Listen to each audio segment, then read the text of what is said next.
bilisan nyo na. Baka marami nang nangangaroling. Anak po, ready lang po kami. Saan nyo ba gagamitin yung maiipon nyo sa pangangaroling? Gusto po sana namin ni Aya na bumili ng laruan. Ang naganda na kami kayo. Tara na, baka masyado pa tayong gabing sa pangangaroling. Tara na.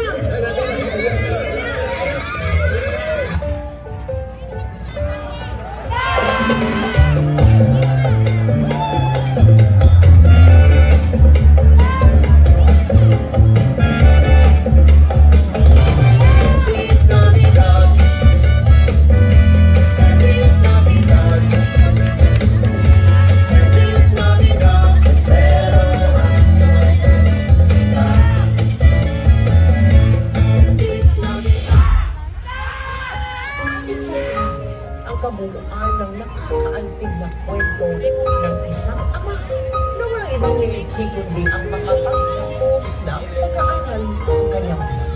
Dito lang sa aming episode na pinamagatan ang pagtatapos ng anak. Pangarap. Sa bawat tatlong sa pag-abot ng pangarap, mayroong pagsubok na may pahit na pilit kang pababagsakin hanggang sa ikaw ay lamon. Lahat yata ng tao ay may pangarap. Araw-araw tayong bumabangon sa umaga para mag-aral, para magtrabaho, at para makasama ang ating pamilya. Walang madali sa mundo, lahat ay pinaghihirapan. Magdami pagsubok ang pagdadaanan. Bukod, iyak, dapat at pangamba, pero dapat diretso ka lang sa iyong pangarap. Ito ang aking kwento. Ikaw, ano ang kwento mo?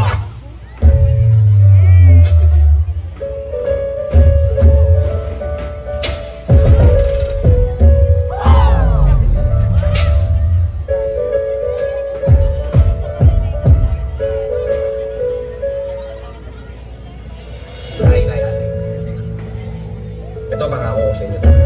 Ako, naging teacher tsaka bumili. Makapagawa ko ng bahay. Unang-una yung bumili.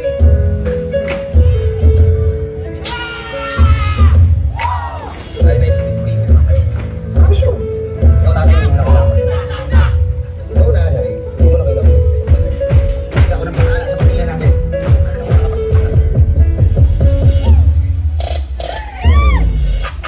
Papa, naaalala mo pa ba?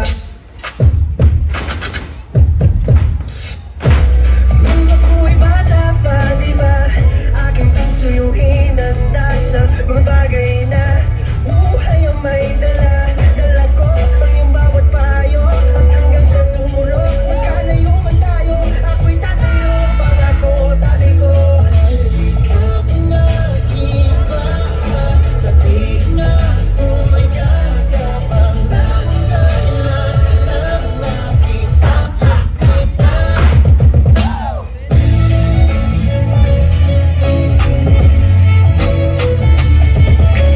Pagpasalabi sa ginagawa, Papa, pahinga muna.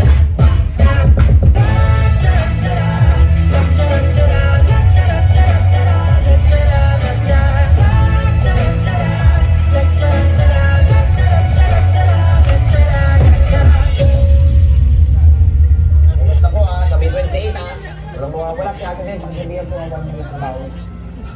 Yun po kasi yung pinakamasayang araw nito. Tatay?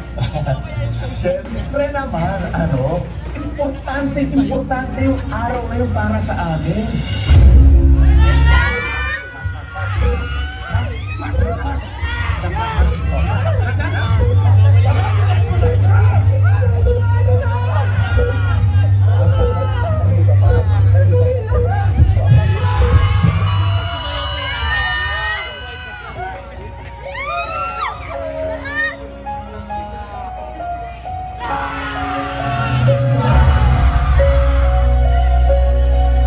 Ano yung susunod?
bunso.